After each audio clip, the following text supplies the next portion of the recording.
Welcome to the CMC webinar series. It's an initiative to bring sector experts together to discuss present pressing issues and exchange viewpoints on the future ahead. As a quick introduction, Center for Mediation and Conciliation is an initiative of Bombay Chamber of Commerce and Industry. It has been set up on industry demand for institutional commercial mediation services run by the industry for the industry. Mediation is a confidential, time and cost efficient, and solution oriented dispute resolution mechanism for commercial disputes, where the power to decide final outcome remains in the hands of the party and the settlement agreement is enforceable as a consent award or court order. We hope you received the CMC brochure that we are attached to the invitation email sent to you. Please feel free to contact us for any information on how mediation can be helpful to reduce the cost of conflict for your company. Well, now the economy is under lockdown and majority of financial houses are predicting severe difficulties due to the slowdown of growth. The credit markets in the country have been under pressure, and with the hit on the mutual funds, the investor sentiment has taken a big knock with the contemplations on the next setback. Banks and financial institutions have been continuing to work day to day in this lockdown, and we are grateful for their services in such difficult times. Today in the webinar, Banks and NBFCs post-moratorium, we will be discussing with the experts about risk management, how financial institutions are dealing or planning to deal with the expected default situation, upcoming policies for financial institutions, and payment systems for coping up with the disruption. I would request the participants to please send in your questions to the panelists in the chat box available to you over Zoom during the panel discussion so that we can line up the questions without delay for the question and answer. Please also mention your name, designation, company you represent, and the panelist name in case the question is directed to a particular panel. We have with us Ms. Kritika Krishnamurthy, who will be moderating today's discussion. She is the founding partner of AK & Partners and director at Bridge Policy Think Tank. I welcome our esteemed panelists. We are delighted to have Mr. Abhishant Pant. He is the founder of the FinTech Meetup. Mr. Rakesh Verma. He is the head of Payment Products, Government Relations, Regulatory Affairs and Public Policy at Reliance Industries Limited. Dr. Naveen J. Sirohi. He is the head of School of Finance at Indian Institute of Corporate Affairs. Mr. Rajesh Bansal, independent consultant at World Bank and Asian Development Bank. And Mr. Sunil Kumar. He is the Chief Compliance Officer, Federal Bank. And I also welcome our Director General of Bombay Chamber of Commerce, Mr. Srirangan. Thank you for taking your time out for this discussion. I would like to welcome all our participants attending the event via Zoom and those watching it live over our Facebook page. I will now request Kritika to take it forward from here. Thank you, Siddharth. As you very rightly pointed out, ever since RBI issued that notification on 27th March that gave discretion, might I say, to banks and financial institutions to grant moratorium to their borrowers, a lot has been said and discussed around what is right, what needs to be done, what is not to be done. Some borrowers even went to court because they were just one strike short of getting a credit rating downgrade to get a stay.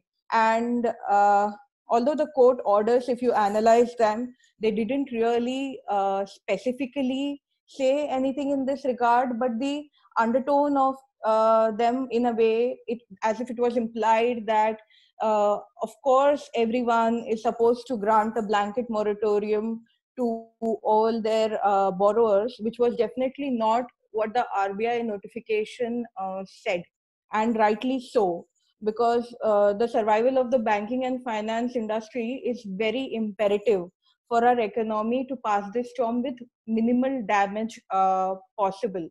But for the purpose of today's discussion, however, we are using the word moratorium as a moment in time, because for the banking and finance industry, it has divided this phase that we are going to into two phases, during moratorium and after moratorium. And really it is the phase of after moratorium that is going to matter, the way we tackle the phase after moratorium that is going to change the face of banking and finance industry, and how we prepare for it today. Now, my favorite expert on risk, Nassim Nicholas Taleb, always says that a robust system is one that survives the shock without any changes, but an anti-fragile system is something that survives the shock and comes out of it better than before. So today we have with us some stalwarts from the industry for this discussion on robustness and anti-fragility of banking and finance industry. Guys, this pandemic has actually given us a drawing board for innovation and making new processes. And on this, I would like to begin with Sunil first. Uh, Sunil, banks like Federal Bank deserve a special mention, and as the firefighters of this pandemic, for doing a commendable job in keeping the services open and running even during lockdown and with social distancing norms in place. But I'm sure you guys faced a lot of bottlenecks when you were implementing this. So what were these main bottlenecks and what helped? Yeah, thanks, Kritika, for that opening statement, as well as actually recognizing the banking and other financial service players who have played a role in the entire lockdown scenario, as well as in the broader perspective of this pandemic when it is hit across.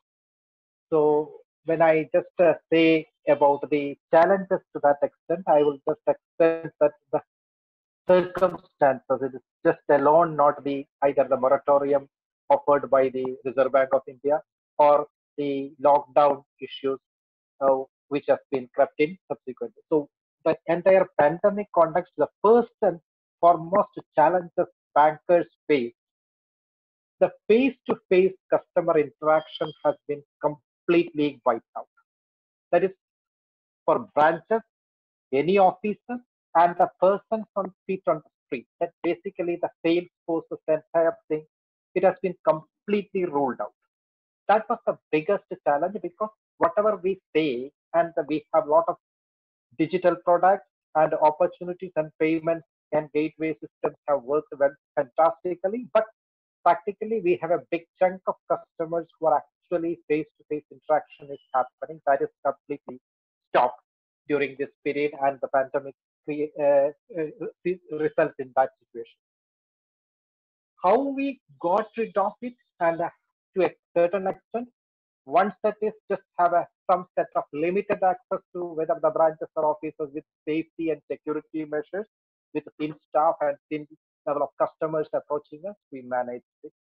And beyond that, the biggest point is digitization. The digital, whether it is done by the bank on bank part, innumerable fintech companies, because earlier the discussions were that the fintechs are creating the disruption, and disruption should be constructive. So that disruption, whatever fintechs have created, has created a hell lot of opportunities. And it goes even beyond that. Even the regulator, when I mentioned the NPCI, like a mechanism which has created over a period of time a fantastic payment system, which you can look into in such a way that all around the world, if you look at us, we have one of the best payment system and mechanism we have over the period developed. So all these three participants have developed now almost all banking products to that extent, which is of the low value, high volume for the retail segment as well as smaller segment. Whether it is a deposit product or a lending product, it is possible to have online. So it's a digital mechanism is workable. That is what the biggest piece we have achieved. We could get through the digital operation, uh, access the client, and the client need as far as deposit, payment, and a certain extent of low ticket lending was completely done. So that is the biggest way we have achieved it. Now coming to the second part of the challenges is that the big challenge is definitely a deposit. The deposits with the banks are actually remaining. It is not been pilfered or it has not gone out. Of course, the spending related some expenditure is there, but the deposits of banks are in India able to maintain that deposit level. Maybe that may be because of the lockdown and scenario, and once it is lifted, it may go down a little bit, but we don't expect a too drastic change. But on the lending side, there is a big challenge. The credit offtake is really affected, and even in the credit offtake, of course, retail and those type of segments we can manage to a certain extent, but for a corporate lending, to a great extent, biggest challenge banks are facing is to take the credit decision. The credit decisions are happening by way of interaction with the clients and the private side of information we are getting. The problem in India is that we don't have a credible public database where we can have a credit decision made on. So that may be available to a great extent to some corporates who are listed companies and all, but the credit offtake in an Indian bank context, you look at the SME sector, small, medium, and micro.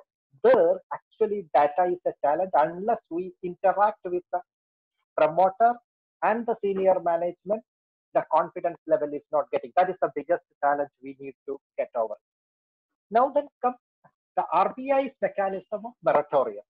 With the moratorium, what they have done is actually postponed the issue right now. So one of the solutions we achieved in the credit context is definitely the moratorium, but it is just a treatment to address the symptoms at this stage. We don't know how that will transform when the moratorium is over. So that is one of the challenges we need to look into. And the third part, I would say, as a challenge is total uncertainty. Nobody knows where it starts. Is it the beginning? Is it in the towards the end, or are we in the middle or in the tail? Nobody knows. And how that is going to be transforming also, everyone has its own assumption. So we were doing lockdown, and to a certain extent it was appreciated at various levels, even World Health Organization to that extent. But the latest theories are coming on the other way from Sweden and all. It's saying that if the lockdown is not a solution, and that immunity creation is the mechanism, and the different. So everyone is assuming, and nobody knows, and nobody can predict. The problem with uncertainty is that we can't plan anything, or our plans will be like our Parasite movie. So as the main character says, if you plan it, everything is not going to work. That is the scenario the uncertainty has created. That is the biggest challenge. So what is going to happen? We have deposits, we have lending options within the existing client. So it is going to be a zero-sum game.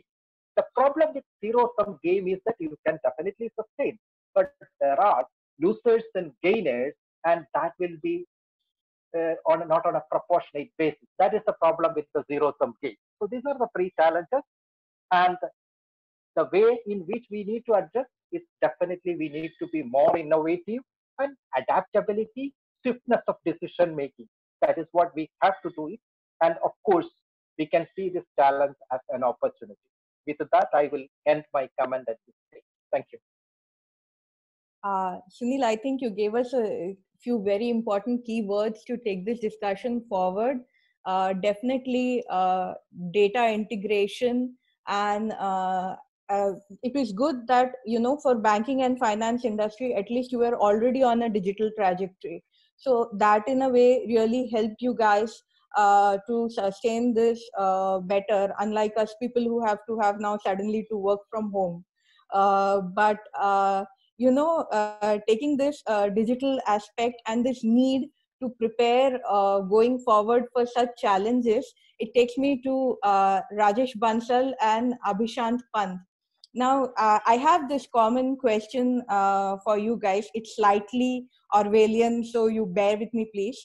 You see, in this pandemic, we suddenly realized that there is a need for a lot of direct benefit transfers, be it to construction workers or to migrant labor or for food distribution. Something very curious happened in Purulia, Assam, where they found that when they started distributing food, they realized that people in Purulia, Assam have actually placed their ration cards as collateral.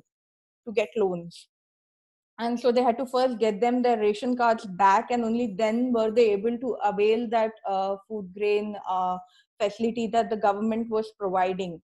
Now, since we have both of you on the panel today, this is the right time to pick your brains. You know, if in an imaginary scenario you both were asked that, you know, India needs a cashless, fintech, blockchain driven direct benefits transfer system, and you have to decide the key features, or you have to give us, you know, the starting points, what are the bottlenecks or what are the things we should keep in mind to begin with, what would it be? I'll go first, Abhishan. Please go ahead. Yeah, thanks. So let's understand or unpack this problem, and I'll come to the specifics of what you are, kind of the problem statement that you have given me. So first of all, thanks everyone for inviting me over. It's a privilege to be part of this panel. So this platform of DBT, as we call it, direct benefit transfer, was set up, in 2012, and it went live from 1st January 2013. And, two people on this panel were part of this. Myself and Rakesh was at NPCI those days. So we know the entire story. And that eventually morphed into what we call as a JAM Trinity, Jan Dhan, Aadhaar, and mobile. And thanks to that, today we are able to transfer, because I work a lot internationally in Southeast Asia and Africa, and working on a number of emergency cash transfer issues in those countries in particular. So we have what we call as the ID rails, the best in the world. And mind you, with no bias, I'm just saying it, because the world tells us it's perhaps the best ID rails. And we have the payment rails. Okay, so for any emergency cash transfer, so please bear with me on this. And the third thing you need is who to pay rails. And I mean, I wrote an article this week, last week on the print, where I kind of delved into that issue. And we don't have a full registry of what we call as a social registry on whom to pay, and hence the challenge of the informal workers. So that's the challenge we are facing, and the kind of issues that we have been reading all about are there. So having said that, despite all the social benefit schemes, the government of India runs Ujjwala scheme, PDS, fertilizer subsidy, NREGA, social pensions, state schemes, various other hundreds of schemes which we run in the country. Now, coming to your question of an example of Purulia, yes, it's a sorry state of affairs in a country like ours, and I read that report myself, and I was very, very hurt that, oh no, this is where we are. So I'll not brush it aside as an aberration. Yes, that exists. So as I would call it, India needs a new social contract in building a comprehensive approach to social payments. And coming to specifically, you said fintech, blockchain. So currently, I would say the fintech players are playing a very important role in the direct benefit transfers in the country. There are a number of companies, I don't want to name them right now, who are actually ensuring last mile availability of cash to tens of millions of people. And my sense is that this month itself, about more than 200 transactions will happen, over the Aadhaar-based payments platform, and a lot of them led by the fintech companies. So it's already happening. Now, coming to blockchain, I don't know whether we have enough time, and Avishant, I'll just I request you to speak after that. A blockchain, in my view, is a technology which is best used in a low trust environment. So I am not sure whether blockchain has an immediate use, even if I was to be given the charge of building a new system, because the market participant, let's say the banking system and the governments and the RBI currently is in a closed user group network and a very tight trust environment, high trust environment. So I don't think, sorry to say that, but DLT would play a big role currently. But I'll stop here and happy to answer anything else. Avishant? Yep. Thanks, Rajesh. So as far as this piece which you highlighted, Kritika, from the point of view of Purulia, frankly, one or the other avatar of this exists in Asia. And this is Purulia example is still a bit more saner example. I'll give you an example. I remember almost 1.5 years back, I moved out of Manila office of ADB. I walked from there to my hotel wherein I was staying, which is around 10 odd kilometers. I love walking in a new country, and I walk 10 kilometers at least in a new environment. And I walked, and it took me around 2.5 hours to reach my hotel. And in that process, I saw Manila like anything. One of the things which I saw in Manila was that I saw there were a number of people who were lined up outside an ATM, and they had on an average 8 to 10 ATM cards, debit cards with them. And I was a bit puzzled because in that program, there was a gentleman from ADB. Via him, I was connected with somebody from Central Bank. So I essentially messaged that person from Central Bank of Philippines asking them, Ki boss, ye kya ho raha hai? Why the hell there are people lined up, queuing up, and have got debit cards in their hand, some 8 to 10 debit cards? Is this some kind of mass fraud? And he said, no, it is not mass fraud. Essentially, it is a way in which people take loan in Philippines, which is essentially they pledge their debit cards along with debit card PIN to the local money lender. And every 15 days, when they receive their payment, the first thing the money lender will do is will go to the ATM, use their PIN, take out the money which was due on to the money lender, give the debit card and debit card and PIN back to the original holder. So that's essentially, so the world that we live, you may be amazed by our environment. There are enough and more crazier examples of such nature. Now, specifically coming to the DBT piece, or essentially transfer of money to the last mile beneficiary, as far as that is concerned, is there a role for a fintech player to play in that? Frankly, from the point of view of the manner in which PFMS as a system exists and other platform of similar nature, at this point of time, fintech players don't have a role to play, because the e-Kuber value chain around that means that the money, when it moves out of central treasury to the state and from there to the final beneficiary via the EPFMS value chain of DBT, it does not involve fintech player at all in that value chain and has no relevance of a fintech player in that value chain at this point of time. As far as the applicability from the point of view of fintech player comes, it is not fintech player, essentially the BC value chain which comes into picture at the time of withdrawal of funds. And it is at that point of time players like Pay Nearby, Fino, and there are enough and more players like Echo and others who have existed in market for 15-20 years. As such, since the time BC value chain is working in that ecosystem. So frankly, you do not need a fintech player at that point of time, because these BCs, in now a newer name of being a financial inclusion neo banks, have existed for last 1.5 decade or so. So therefore, they are not also fintech players. So is there a role of a fintech player in this value chain?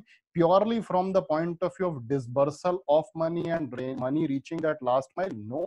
From the point of view of technology playing a role in terms of reaching the final beneficiary rightfully, maybe, but that will still be a central platform created, which may over the period of time replace EPFMS and others, but that will still be a greater common good-led platform created and will then be handed over to the central government to run. So is there a role from the point of view of fintech over there? No. As far as, so there, in the same context, can you utilize blockchain or other things? They may not be required, largely for the reason that as when one goes for the purpose of withdrawal of funds, you are identifying the person who is the final beneficiary using Aadhaar and so on and so forth. So as far as I am concerned, I don't see a role of a fintech player in this entire value chain, purely from a DBT transfer point of view. Post DBT transfer, once the customer is supposed to utilize that money, greater possibility of that money being utilized more so in the digital environment and in a cashless manner rather than using cash essentially in the local ecosystem economy, yes, you can have, but that's a separate question as such.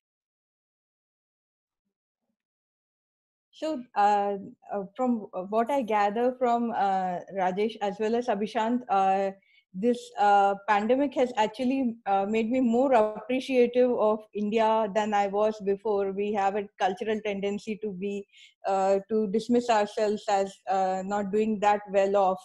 But in terms of handling the pandemic as of today, and as well as I understand from transfer of DBT, we seem to be, and having cashless digital transactions, we seem to be doing much better than our other international counterparts. That gives us some hope. Dr. Sirohi, I want to come to you now. You work with a government think tank. You've been doing a lot of research in relation to policy space in the banking and finance sector. Are there any specific policy measures you think that are really required for the industry to move successfully to the after moratorium phase specifically? Thanks, Kritika. This COVID-19 represents the biggest test of the post-crisis financial system. As mentioned earlier also, the financial industry faces the dual challenge of credit flow and increased risk. Out of the two, if we have to relatively consider, the challenges less on the liquidity issue, more on the credit risk. Let me do some background thing, then I'll come to some suggestions. So first of all, about reaching to the recovery mode or post-COVID we are talking about, right now there is no clarity what would be the shape of the recovery. So whether it will be a V-shaped recovery or a U-shaped recovery or a W-shaped recovery or a L-shaped recovery, which is the worst case, where there is a long-term structural damage. It is not known, and I appreciate when Mr. Vijay we were discussing and he took a view of all the panelists. I think that also indicates what shape it is. So V is a quick recovery, U is a little, it takes some time, it's like a dip and then it goes up. I think most of us will miss the V. Although if we see the evidence, that is supposed to be the best kind of recovery, but I think we'll miss the V part. It may be U and it may be W as well. Coming to the next thing I want to highlight here is that we need an inclusive shared responsibility to come out of the economic shock, wherein all stakeholders, no, it cannot be just banks or just the government. It has to be all stakeholders. They have to collectively shoulder the responsibility. The major being the government, the business, banks, and the society as well. Expecting only banks to play the instrumental role may be counterproductive. Recently, during TLTRO 2.0, we have seen it. So at the macro level, a national policy may be inappropriate. We maybe need to identify winners and losers by bifurcating the economy in sectors and geographies. So we cannot have a one-size-fits-all approach. This is my gut feeling. Further efforts now, sometimes challenges make you innovate and come out with some innovative ideas, and then you are, or forced change sometimes help you transform. I don't know how much relevant it will be for the financial industry, but we need to bifurcate work from home and can't work from home, and try to make as much as possible can't work from home to work from home. That's something also at the macro level has to be seen. Example, I was just watching TCS, although it's an IT industry, but now they're planning as a strategy. They say we don't want more than 25% of the time people to be in office. As a strategic initiative, they're moving into that direction. So that has to be seen. Coming to specifically financial sector, I think few measures that may be taken are, and some of them are already being taken, are definitely temporary relief from the capital requirements, allowing banks to utilize some of their funds for lending. a moratorium of maybe 6 months, and again subject to review. It can be extended as because nobody knows the duration, and no penalties, no interest, late fees, etc. during those periods, especially for cases where the customer has lost his employment. In such cases, we need again, I said one size fit all approach will not work. We have to segment it differently. SME lending, we need maybe a term funding facility with some dedicated funds, with some little bit medium term horizon of 3 to 5 years at a reduced interest rates. That sector also needs some kind of support. So some kind of funding may be required there. Targeted supervisory flexibility with temporary relaxation of provisioning rules. So moratorium not be regarded as restructured. Then measures to ensure the availability of services of non-banking financial institutions and promote remote customer access. So these are few thoughts that have come to my mind on this question. Right. Very true. As Dr. Naveen rightly pointed out, it is very important for us to acknowledge that there are multiple stakeholders in this, and that equal attention needs to be paid to all stakeholders. Now, Rakesh, they have, RBI has announced specific relief, or you may say measures for banks and NBFCs. Do you think you're feeling like payment systems are feeling like a left out child? Is there any policy package that payment systems are looking for? Okay, thank you so much, Kritika. I think that's a very good question. So while the Reserve Bank of India, the governor, when he came twice in front of the media and he was announcing these relief packages, both the times I was anticipating that he will speak about the payment systems as well. But both the times I did not get to hear anything about the payment systems from the governor. So it was definitely a bit surprising to me in terms of how come the payment systems are being completely not looked upon. I would not say sidelined, but not looked upon. In my view, I think the regulator can take various measures in terms of if they for the payments industry as such. And I will, from my point of view, I will bucket the, what you can say, initiatives into two parts. So one is there could be certain initiatives which can be taken for the industry, and there could be certain initiatives which could be taken for the end consumer by the Reserve Bank of India.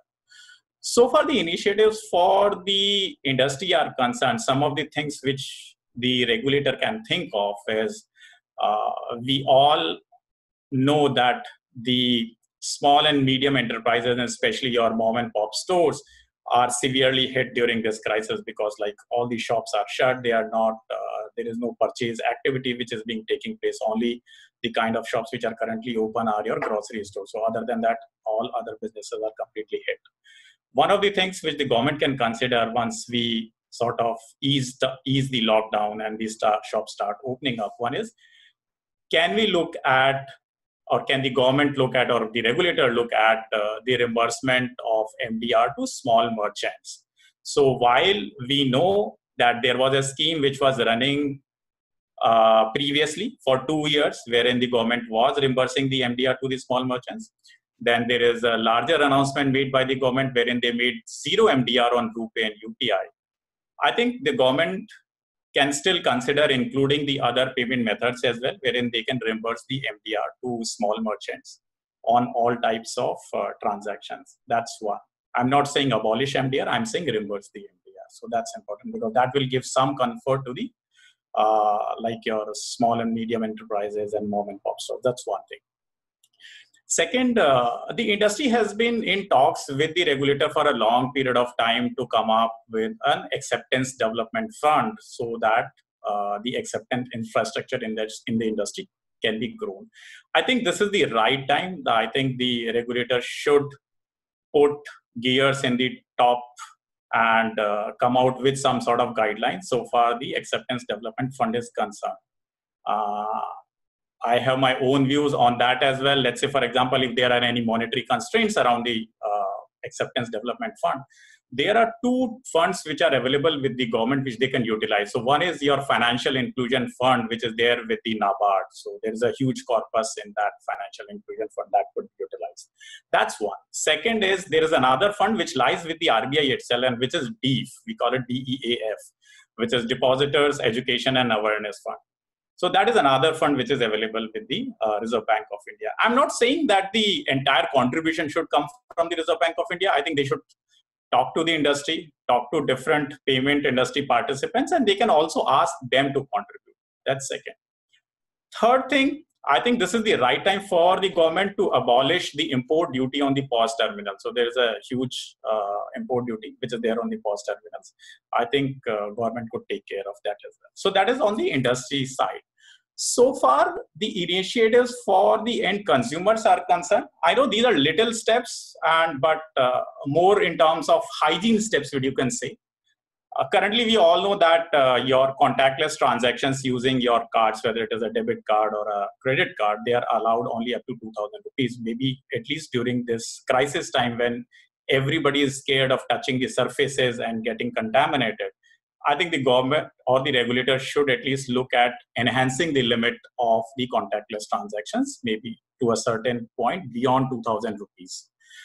Maybe they can go from 2,000 to, let's say, 5,000. I am not saying that you completely open it up, but at least think on those lines. Increase the transaction limit for the contactless transaction. That's one.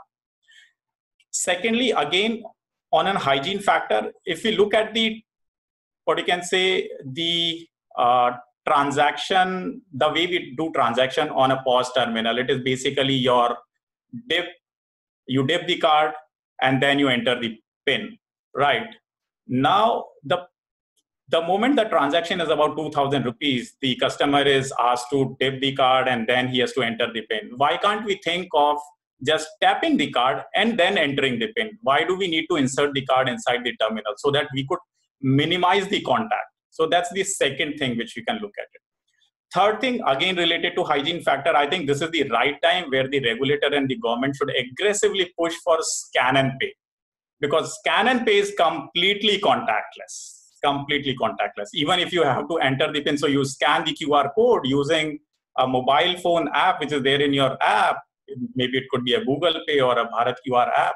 You scan the QR code, you input the amount, you input the PIN, and your transaction is done completely contactless. So that's another initiative. So these are some of the things which I think the regulator should have taken certain step. I'm not saying on all of them, but at least there were certain things which they could have definitely looked upon.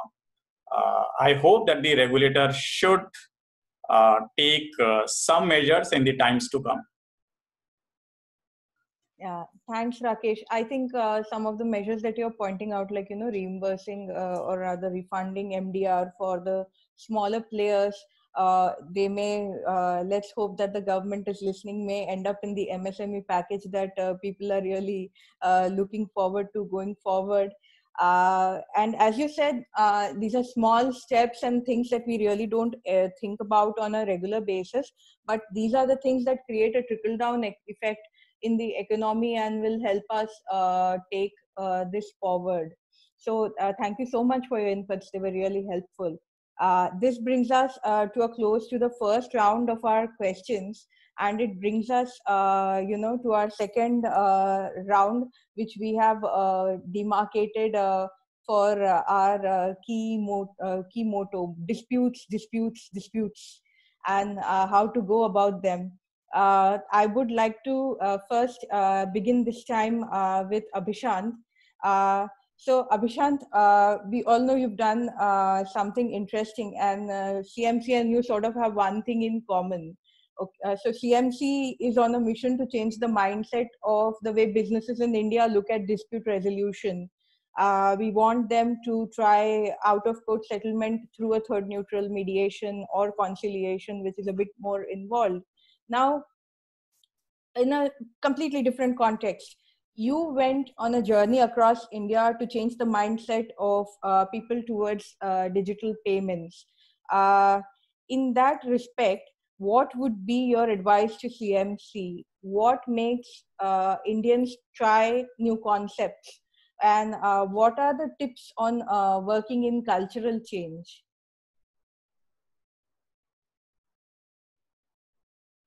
And in the context of payments, we are referring to them, right? On the context of digital payments. Completely, yes. Yep. So there are few things. First and foremost is the fact that we'll have to see that there are two or three set of consumers. First and foremost is a consumer about whom Rakesh talked about, which is essentially a consumer who is aware of that he has a card. That card can be tapped and paid, can be can be scanned and paid, and so on and so forth. Essentially, that consumer is an aware consumer, and therefore he essentially knows that how one should go about it. Now, that consumer may be transactionally aware consumer, but he's not aware from a dispute point of view in terms of what are his rights and what does he essentially have as a right as a consumer from the point of view digital payment ecosystem.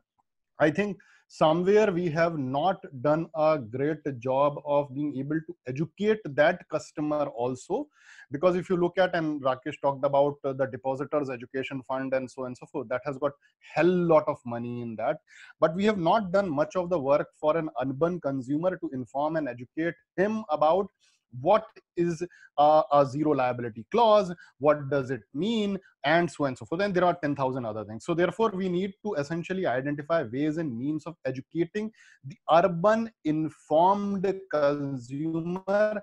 But there is a difference between education and enlightenment, and that's the difference which is there from the point of view of an urban consumer. As far as the consumer who is, say, an urban consumer but do not use these methods, essentially for them it's cash based value chain which exists, and therefore you don't have a much choice with them, because they neither fall into the Aadhaar based user bracket, nor they fall into the bracket of those who use card or mobile to transact. There are people like my father who will never use his thumbprint to make a payment, but will also not use his card to make a payment. So he falls in between. And then you have a consumer who is a rural consumer. Now, rural consumer is essentially the one, again, there are multiple parts to it. One is a rural consumer who is an aware rural consumer of microfinance. Second is a rural consumer who is an educated, informed rural consumer of Narega, who is aware about his wages. And third, a rural consumer who is essentially a Banjara, or essentially in many of the pieces, maybe environment Sahari or others, and which is the lowest of the diamond and not pyramid as such. So therefore, you have three different class of consumers in the rural ecosystem.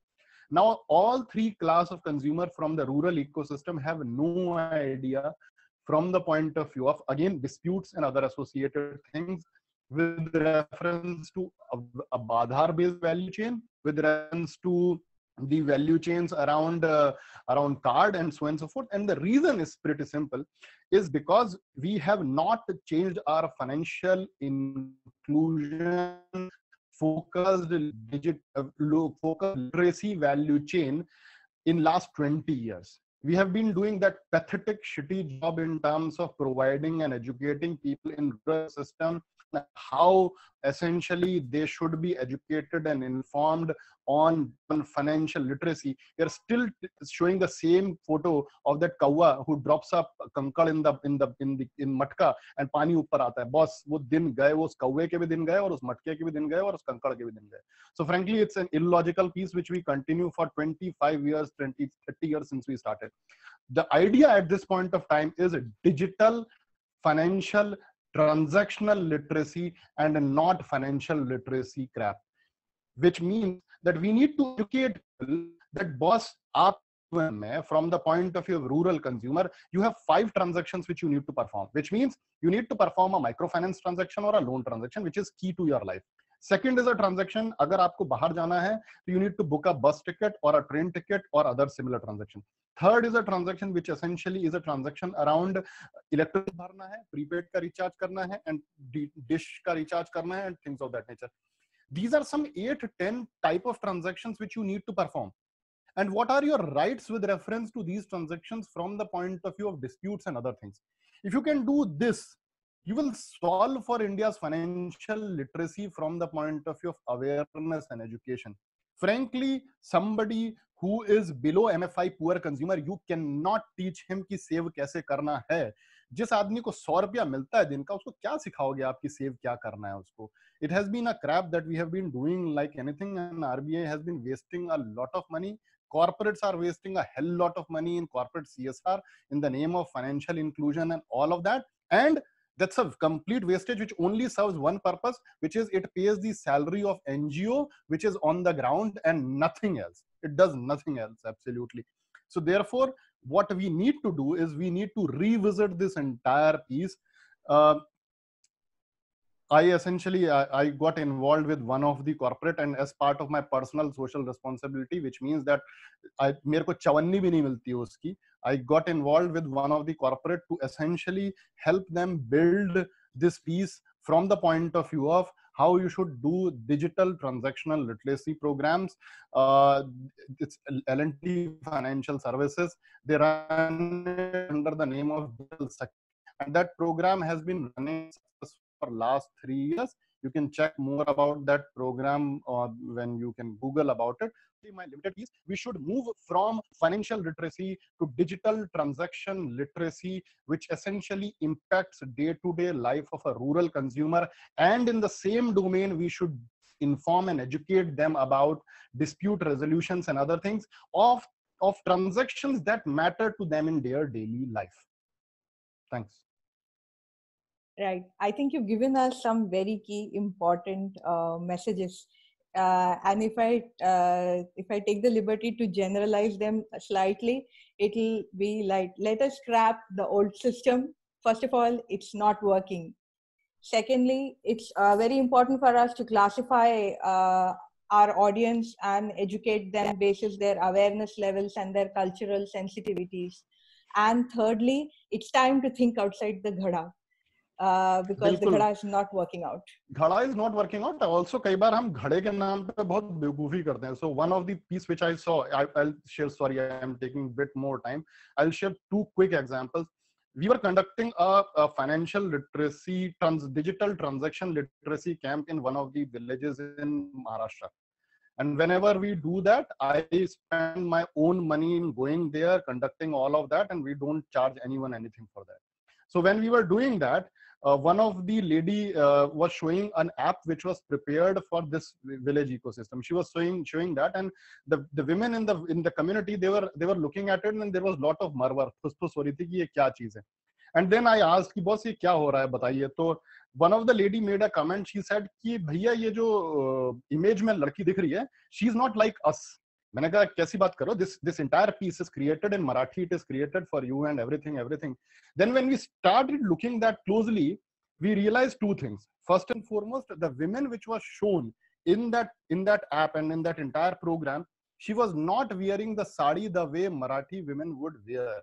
So therefore, we were translating and we were not bringing translation with the colloquialism and local culture and ethics of that environment. If we don't do that, we fail in that. So therefore, and apart from that, the words which were used in Marathi in that app were so absurd and they were so not aligned with the local bholchal ke words that it was not making sense to the women who understand and speak Marathi on a daily basis.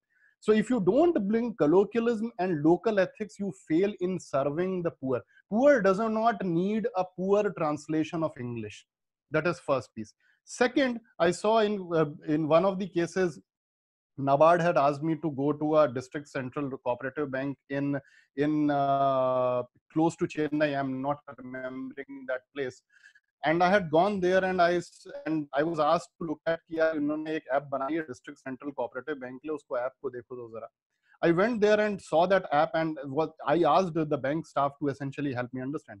That district central cooperative bank had some 200 odd employees, out of which just one person knew how to operate that app. That one person came from the central office to essentially that day on that village to help me understand how to operate that app. And the funniest part of that app was that this entire app was in English. In rural Tamil Nadu, wherein you cannot speak to people in Hindi, you are expecting people to go for an app which is created in English for them. And obviously, in that bank, with out of 22,000 customers they had not even a single user of that app, not even the person who knew how to operate it. That's how shabbily we treat our rural consumer. Sorry. Thanks, Abhishant. Nahi, koi baat nahi. You're right on the track. It's really important for us to speak the language in which people understand.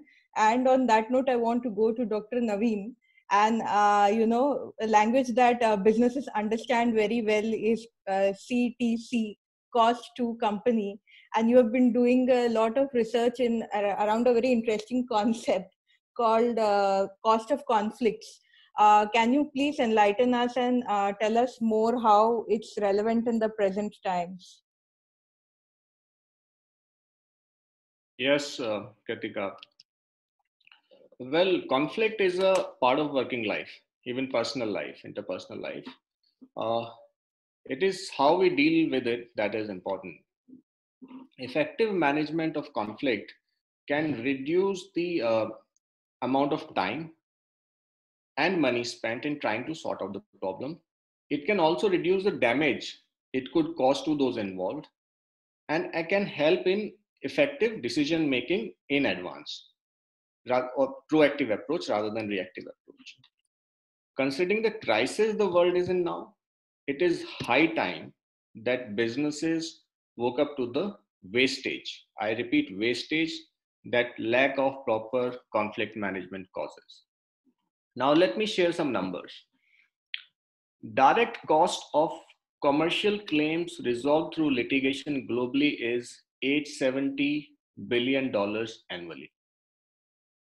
This is direct cost. Additionally, there are significant indirect costs, which are generally either ignored or not taken into account, which are in multiples of direct cost, like things like productivity cost, value of lost time, opportunity cost, continuity cost of loss of ongoing relationships, emotional cost. Taken together, direct and indirect, the total burden of dispute cost globally cost trillion of dollars annually. These figures, this data is about normal times. Considering the current crisis, it will only go up if not handled well. A deeper and comprehensive analysis generally suggests that conflict results in lose-lose situations. We may have a winner in any dispute, but generally it tends to have a lose-lose situation. Coming to advice, I think there are different models, but there is, as per conflict cost visibility measurability metrics, there are few costs which are easily visible as well as easily measurable, and they may be used as a good indicator, like compensation claims, absenteeism, departure of staff, legal fees, etc. And considering these cases, maybe it may have to be revisited. So I think this will be a major focus area right now: conflict resolution, conflict management, and as you said, cost of conflict. People generally, corporates, they fail to understand the real impact, the real value loss because of the conflicts. So that I think we need sensitization on that part as well. Proactive approach would be better than a reactive approach. Proactive approach over reactive approach brings us to Sunil, who is in a situation where you're required to really chart out what are the disputes that the company is on the verge of facing or maybe already facing. Sunil, what are the types of disputes that you think that the sector is going to have to face maybe in a medium term? And is the sector looking at alternatives other than courts, since the courts are functioning only for urgent matters? Are you looking for alternatives other than courts and arbitration? So we'll begin with the types of disputes that you're looking at, and if you're looking, shopping around for other alternatives of how to go about resolving them.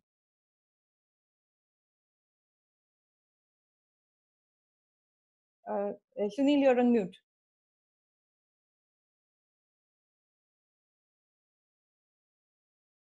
Sorry for that. Yeah, sorry. As far as the types of conflict disputes are concerned, definitely I will just put it in the three broad categories.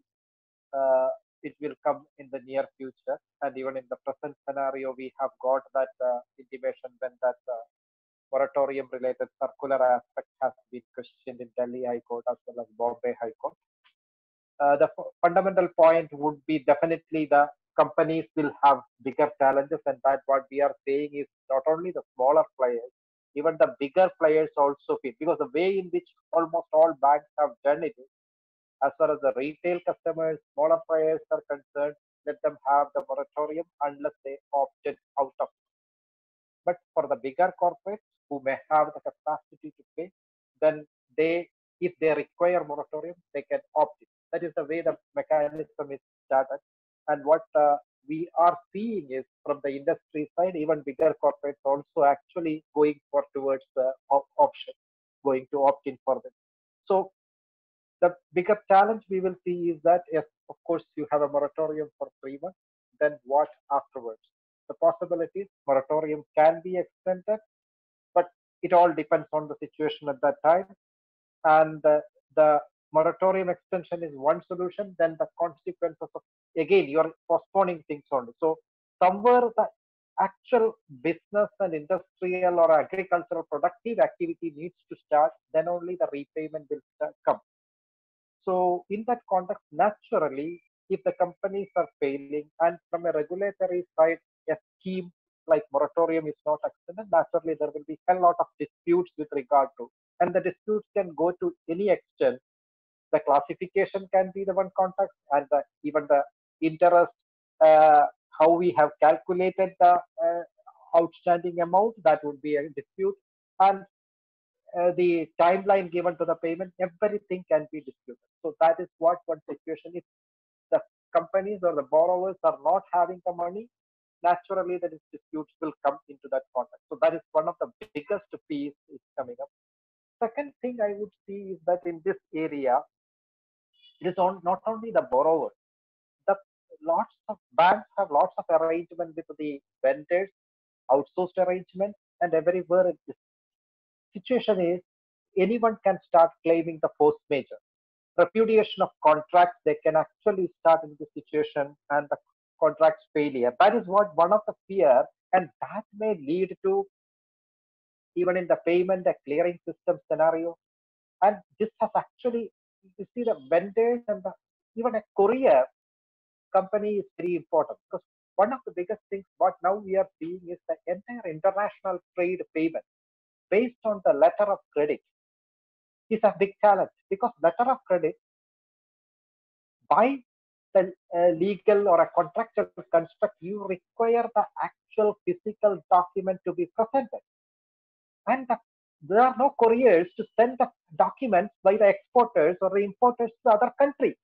Without the document, how I am going to pay the LC on a due date? So that is the type of challenges we are getting. So that is where I am saying right now people have not raised, but in a very difficult scenario, the repudiation of the contract and force majeure demand is going to hit. That will be having any unsecured payment obligation coming in the entire value chain could have a huge impact. That is the second type of dispute I expect. And third level, we can see, of course, as the other panelists also spoken about the uh, digitally illiterate or not that conversant clients having, and the possibility of lots of fraud, forgery related to any of these digital payments and digital mechanism, and actually getting the information from client and the data protection, the personal data security, data security, confidentiality, all these related disputes also will arise during this context. So these are the three broad types I see. And to your second question, are we seeing any alternative method? Definitely, we are open to it right now. Whether many of the things that may go to the courts and mediation is possible, arbitration is possible. Then look at the banking ombudsman, because as far as banks are concerned, definitely they will be a key player, because that is the cheapest and easiest thing for a customer to raise it to the banking ombudsman. But I don't know if the number of complaints are increasing.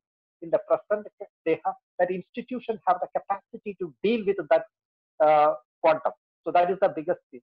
So the disputes will be there and dispute resolution, any other areas. But the problem is unless there is a framework to that extent, and that contractual recognition is not recognized by both the parties, many of this mediation and this mechanism may not work in that ideal situation. One of the options, of course, moratorium is one option, and the provisioning classification is another option RBI can look into, because if the level of the defaults after the moratorium is coming to that extent, that is one thing. I think the easier option and a better thing rather than managing things at that level from an RBI can think of allowing a restructuring by the banks and the clients, because ultimately business activity to happen. So right now, the regulatory requirements, all this restructuring would, unless it is falling in the very typical category, will fall into an NPA situation.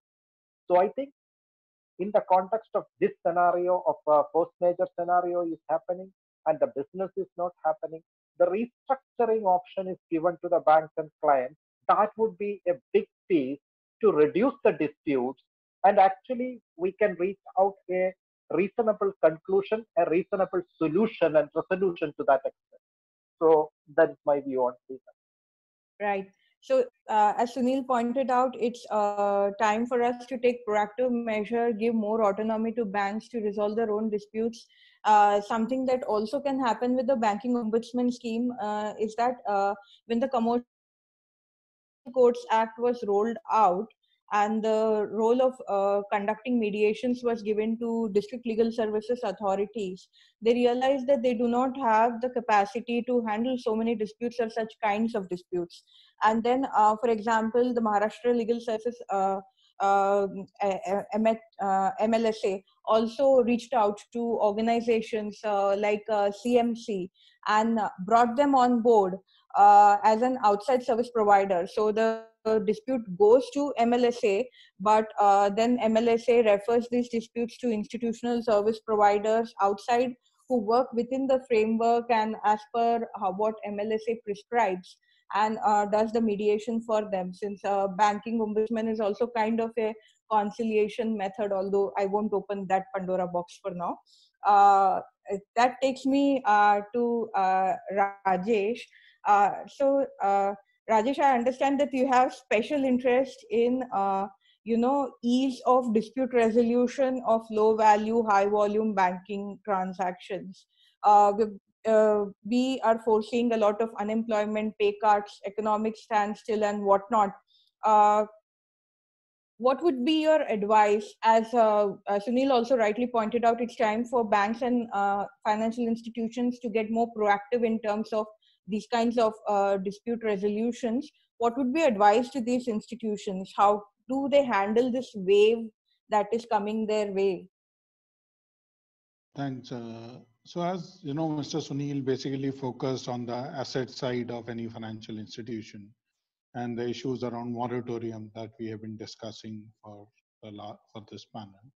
So on that, I have one suggestion, which is that yes, leave apart a particular segment of population which is not tech savvy, not digitally literate, and all of that. But there are still, let's say, even a federal bank would have a good percentage of customers who have their mobile banking app downloaded and are on internet banking. Let's say I am a personal loan consumer with 50,000 rupees and moratorium, I have a concern. There are enough fintech companies who are working in this area? Can the bank potentially work with them and issue APIs and do an API integration to start looking at dispute resolution in an online manner with potentially an arbitrator sitting in the middle? That's for the asset side.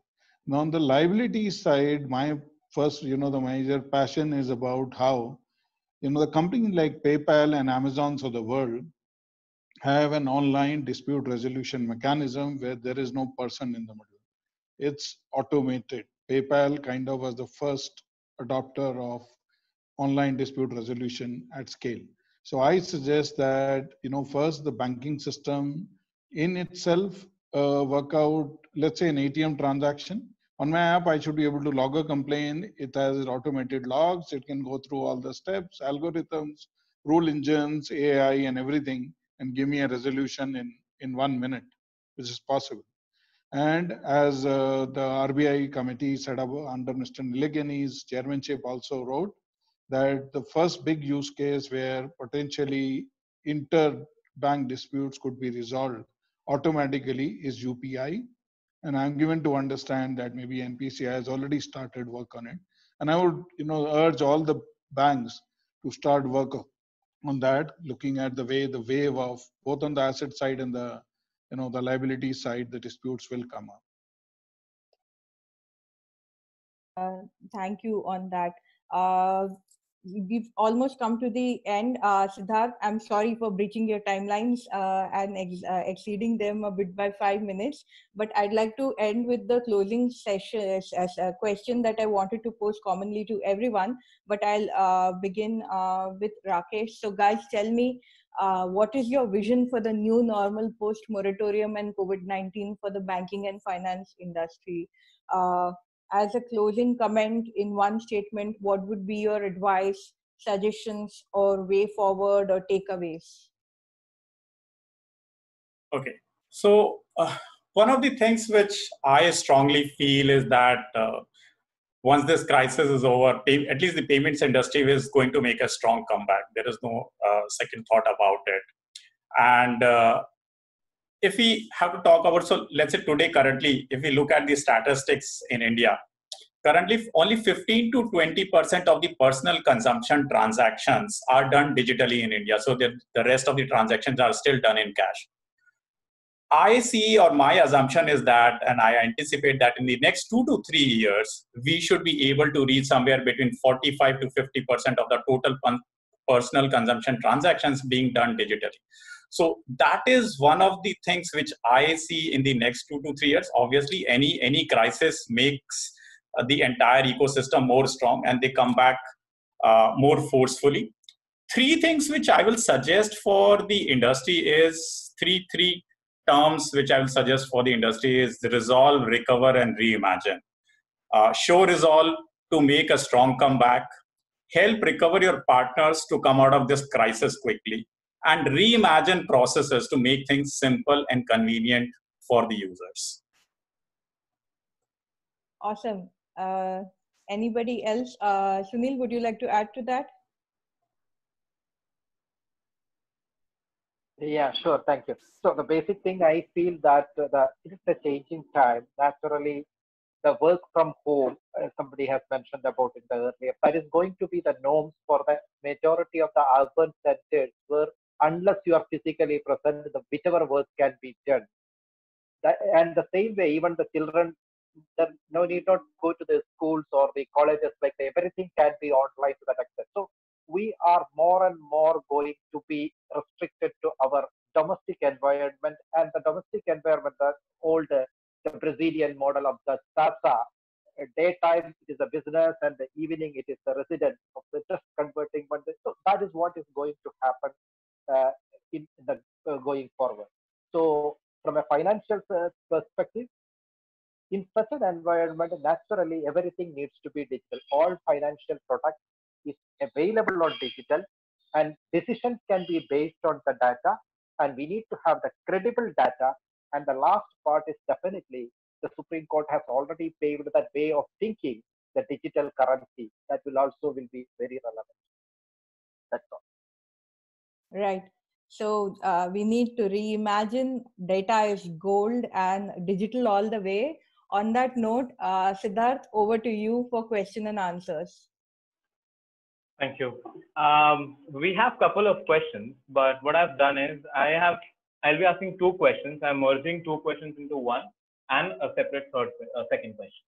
The first question, it isn't directed to any one panelist. Any panelist who feels comfortable or wants to answer is welcome. For instance, an SME owner in a B2B business environment within the power industry, how should one prepare their team to mitigate the risks associated with non-payment or untimely payment of dues from their customers that exist in the PSUs or private sector, owing to the credit crunch experienced by the COVID-19, so that one does not go insolvent and their own credit on their own credit payment. And should one be fearful or optimistic about the current situation scenario, considering the IMF views on Indian economy? And as previously spoken here, कि 12 तो नहीं बजेंगे पर 24 तो बजेंगे. So any panelist who wishes to answer? Mr. Bansal, you? Yeah, okay. So I'm not a banker. I mean, I thought there are other people, but my only suggestion would be that, when looking at a platform approach to things, that currently, if this is a SME, as you said, there is a TREADS platform that exists, trade receivables platform, where every PSU is supposed to, work on ensuring that the credit or the invoicing is securitization happens. I think the SME should get onboarded to that platform, and that platform is monitored, it is transparent, and every PSU, I have also read the government had earlier mandated that they have to clear the dues within the prescribed time. That's what my suggestion would be. So use TREADS. I think as an SME, I would like to comment upon this, not essentially as any kind of subject matter expert. I think the basic thing which is required, which is government is pushing everyone left, right, and center. Ki boss, tum ye karo, tum wo karo. But what is required, it is not doing that, which is as simple as that.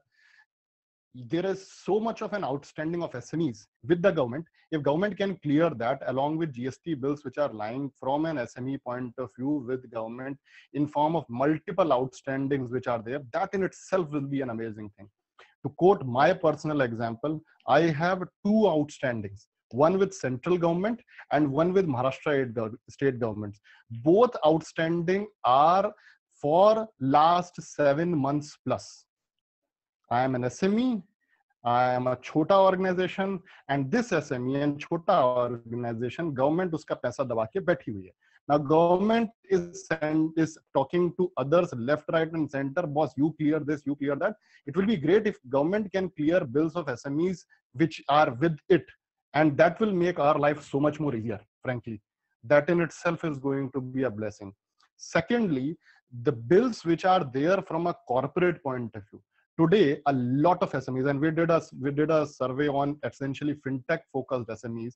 A lot of SMEs who are on fintech, and they are a B2B player, which means that they work with a bank on other side as a financial institution. There are so many invoices of theirs which are lying pending with a bank to get cleared. And the reason why they are not clearing those invoices, there are two reasons. First is the reason that the invoice is above 20 lakh. And they do not have a mechanism to clear those invoices from the point of view of physical documentation and so on and so forth. And second, they don't have people to clear those invoices. These are as simple as reasons. A corporate, ideally, which essentially has been dealing with a particular vendor for a long time, should be in a position to clear the vendor invoices at least below a certain threshold on the basis of digital documentation. I am remembering an example of an insurtech startup which has an outstanding of some 7 lakh rupees with one of the large insurance company, and they were not at all interested in clearing his invoice simply for the reason कि तेरे पास जो invoice है उसकी physical copy नहीं है, जब तक physical नहीं मिलेगी हम clear नहीं कर सकते, and because we don't have our guys in office, so we don't have a mechanism to clear. So that guy had to take an okay from police, get invoice printed outside in somewhere, stamp it, seal it, and deliver it at the home of the finance admin guy who can then clear that off. This is seriously in a COVID environment. If you cannot digitize your processes to a certain threshold, then you are not solving for it. I think it's uncertainties in time of uncertainty. Second question and the last question that I'll ask is, what is the expected impact of COVID on loan recoveries, and also as disputes grow, what dispute mechanisms are financial organizations planning to adopt? Also, have banks and NBFCs considered the option to manage disputes through online dispute resolution in this crisis situation? I'll ask this question to Mr. Sunil Kumar. Yeah, basically, at present, we don't have the clear-cut data to that extent, but of course, all the banks might have done their stress testing to that extent, and the stress testing is coming somewhere around 10 to 12% at this stage. With the available information, what we are having, and the track record of the clients to that extent, it may change 1 to 2% depending upon the banks and their. I don't think right now the dispute resolution mechanism has been thought of because banks were actually busy in putting into whatever transactions are possible undisrupted it can be, and then to working on the moratorium to the. So all these things will the dispute resolution mechanism basically to be started. But once the moratorium is over, that is the time. But I think all the banks would definitely give a window to the customers to raise their complaint, and banks on examination will be there to that extent, and that opportunity will always be there. But the decisions of the banks will be satisfactory. That is where I am coming up. Everything is basically centered around the fundamental thing. The business needs to start. If it is not starting, any dispute can go into a very, very dirty level. But on the other hand, if the business starts, it is definitely, banks can also give that restructuring options, and the timeline to that can be reset. So it all depends on when are we starting the actual business activities. Okay. And Mr. Verma, I would like this, like in a short 1 or 2 lines, if you can answer. If payment systems are also will be looking for online dispute resolution systems to resolve their disputes. So I completely agree. So today, if you look at the payment system, so let's say, for example, if it is NFS, National Financial Switch, or if it is UPI, or if it is, let's say, card-based payment systems, the dispute resolution systems are separate for each one of them. And there are certain timelines associated with the resolution of dispute, which is raised in these particular platforms. But yes, I think given the situation in which we are going through currently, I think this is the right time for the regulator to look at coming out with an integrated dispute resolution system. And while we were having this conversation, I think blockchain can play a very good role in developing an online dispute resolution system. I think your DLT or DLT technology could do a wonderful job for making or creating an online dispute resolution system. Okay, great. So yeah, due to the as we are already over time, thank you all, and I would forward this to Mr. Srirangan to give a vote of thanks. And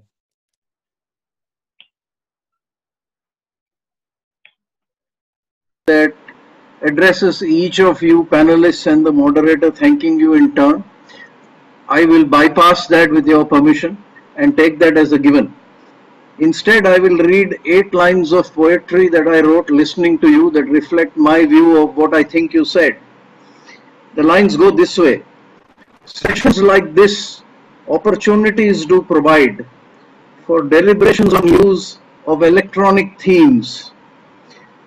These themes are getting pervasive far and wide. The future will see more transformative schemes. Experts on money, thanks for your views on the situation that we see before us. Does appear that it will give rise to disputes and provide an opportunity to use mediation to minimize hiatus. Thank you very much. Good luck, good day, and for giving us all your views. Good night.